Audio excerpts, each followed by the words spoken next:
Hello guys, আসসালামু আলাইকুম। কেমন আছো তোমরা সবাই? আশা করি সবাই ভালো আছো। আল্লাহর অশেষ রহমতে আমিও ভালো আছি। তো আজকে দেখো, এখানে আমার বড় বোন পিঠা বানাবে, তালের পিঠা। সেজন্য ব্যাটার রেডি করছে। তো দুপুরে রান্না বান্না করে এখানে ব্যাটারটা রেডি করে রাখছিল। তো এখানে আরও পানির দরকার, সেজন্য পানি দিয়ে আর একটু মাখিয়ে নিচ্ছে। তো এখন বিকালবেলা পিঠাগুলো বানিয়ে নেবে। তো সেই জন্য দেখতেছে পানির লাগবে আরও, সেজন্য পানি আর কিছুটা চিনিও দিয়েছে। পানি দেখে দেখে মানে পরিমাণ মতো কতটুক লাগবে, কতটুক কি দেখে তারপর হাত দিয়ে ভালোভাবে ব্যাটারটা রেডি করে নিচ্ছে। আসলে চামিচ দিয়ে সুন্দরভাবে করা যাবে না, এতে অনেক ঘন, সেজন্য হাত দিয়েই করতেছে। তো এই যে ঘনত্বটা ঠিক এরকম হবে। আর একটু পানি লাগবে, আরও পানি দিবে। দেওয়ার পরে এই যে পানি দিচ্ছে, আরও পানি দিয়ে সুন্দরভাবে মাখিয়ে ব্যাটারটা রেডি করে নেবে। নিয়ে তারপর মাটির চুলায় পিঠাগুলো বানানো হবে। ওই যে আমরা ছোটোবেলায় খেতাম না, ওই 5 খোলা 7 খোলা পিঠা, ওই খোলা দিয়ে এখানে আমাদের এদিকে খোলাই বলে, 5 খোলা পিঠার খোলা এগুলাই বলে। তো ওই খোলার মধ্যে এই পিঠাগুলো বানানো হবে। তালের পিঠা অনেকভাবেই বানানো হয়, এখন আমরা এইভাবে বানাবো। এই যে দেখো, খোলাটা এরকম দেখতে। তো এর মধ্যে যে অল্প সামান্য কিছু তেল দিয়ে নিতে হবে। এই পিঠা বানাতে বেশি তেল লাগে না,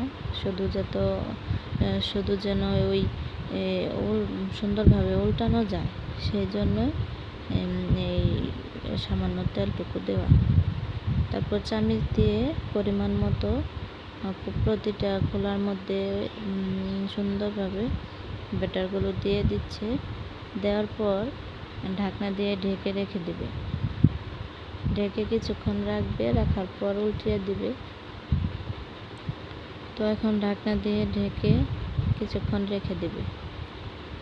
তো পিঠাগুলো হলে এখন ঢাকনা খুলে দেখার পালা। দেখো, পিঠাগুলো সুন্দরভাবে ফুলেছে।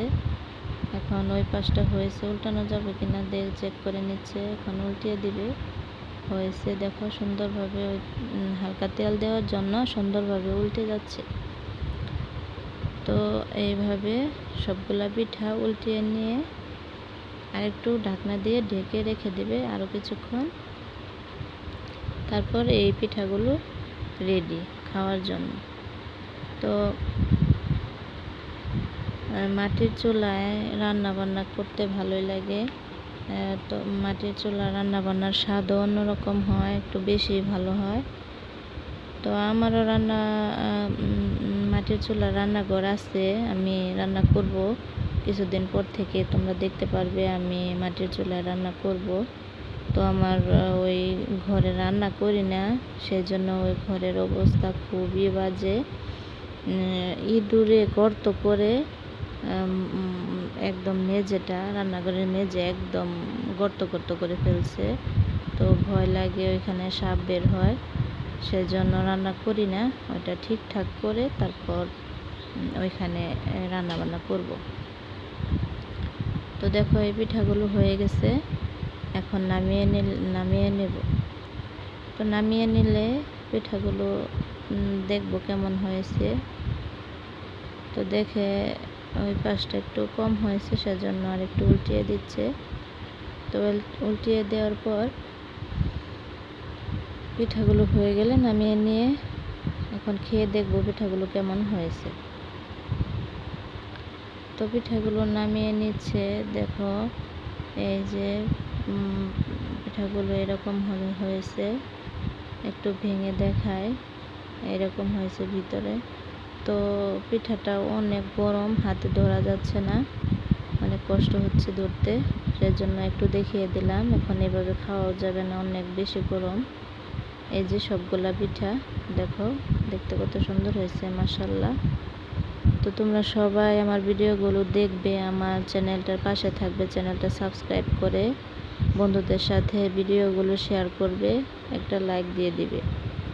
সবাই ভালো থাকবে। আজকের মতো এ পর্যন্ত। আসসালামু আলাইকুম, আল্লাহ হাফেজ।